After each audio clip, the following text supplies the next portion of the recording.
आपको राशन की दुकान हम देंगे, आपको ठेका हम देंगे, आपको ताल का ठेका देंगे। लेकिन होता ये है कि ठेका किसी बड़े आदमी को मिलता है और वो किसी गरीब दलित को आगे करके उसका हस्ताक्षर करवाकर ठेके का फायदा वो उठाता है और वो जो गरीब दलित होता है उसको कुछ भी नहीं मिलता।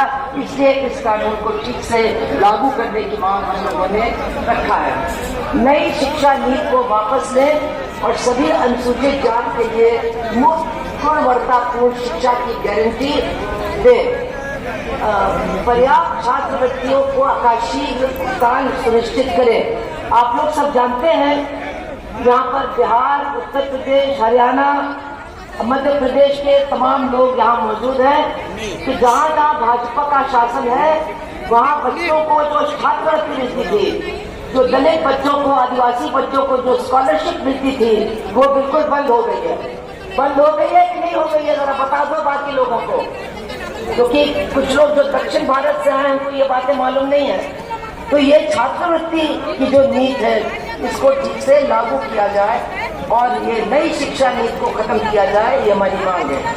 निजी क्षेत्र में आरक्षण अनिवार्य किया जाए, सरकारी क्षेत्रों में बैकलॉग को तुरंत भरा जाए और पदोन्नति में आरक्षण बहाल किया जाए। हाथ से मैला धोने की प्रथा और हाथ से सफाई का काम करने की प्राथमिकता को समाप्त कर दिया जाना चाहिए और जो इसका पालन न करें उनके खिलाफ कानूनी कार्रवाई की जाए और सजा दी जाए। आप जानते हैं कि कहने के लिए ये चीजें, ये प्रथाएं बंद कर दी गई हैं, लेकिन जो राज्य सरकार है और जो केंद्र सरकार है वही इन प्रथाओं को जिंदा रखे हुए हैं।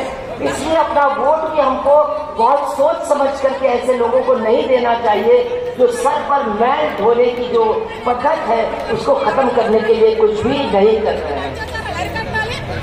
मनरेगा को बिना किसी शर्त और रुकावट के लागू किया जाए, लंबित वेतन का तुरंत भुगतान किया जाए, कार्य दिवस बढ़ाकर 200 दिवस प्रतिवर्ष किया जाए और मजदूरी 600 रुपये प्रतिदिन होनी चाहिए। तो ये हमारा मांग पत्र है जिसपे हम लोगों ने हस्ताक्षर इकट्ठा किए हैं, आगे भी हम कर सकते हैं। और बड़ी बात यह है कि अब 2024 में मार्च, अप्रैल, मई के महीने में लोकसभा का चुनाव आने वाला है। तमाम लोग आपके पास आएंगे वोट मांगने के लिए, लेकिन हमको, और ये मैं स्पष्ट करना चाहती हूँ, हमको किसी से कोई भीख नहीं चाहिए, हमको अपना अधिकार चाहिए। और जो हमारे अधिकारों को दिलवाने का वादा करेगा, अपने घोषणा पत्र में उनको दर्ज करेगा, उसी को हम अपना वोट देंगे। ये हमारा फैसला होना चाहिए।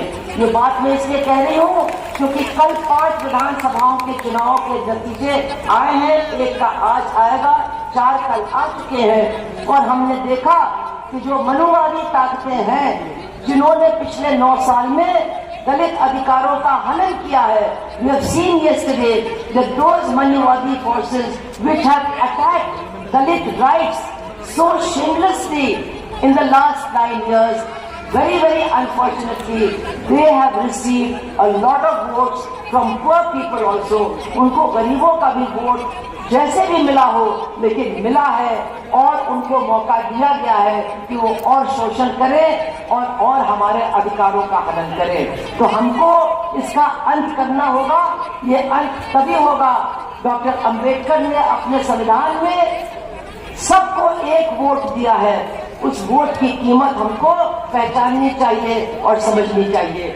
100 से 25 राज्यों के 100 से ज्यादा दलितों के लिए संघर्ष करने वाले मंच और खेत मजदूर संगठनों के आह्वान के ऊपर हैदराबाद में ये संकल्प लिया गया था कि हम देश के संविधान की रक्षा के लिए, दलितों के अधिकारों की रक्षा के लिए देश में 1 करोड़ से ज्यादा लोगों के हस्ताक्षर अभियान करवाते हुए 4 दिसंबर को दिल्ली की संसद के ऊपर जाके और ये हमारा प्रदर्शन करेंगे और 1 करोड़ लोगों के हस्ताक्षर युक्त जो है वो राष्ट्रपति महोदय को हस्ताक्षर से जो ज्ञापन हमारा वो सौंपा जाएगा। इसलिए साफ तौर पर आज हम मांग करने के लिए आए हैं कि आजादी के 76 साल बाद भी दलित जो जातियां हैं वो सामाजिक रूप से, आर्थिक रूप से और राजनीतिक रूप से शोषण का शिकार है।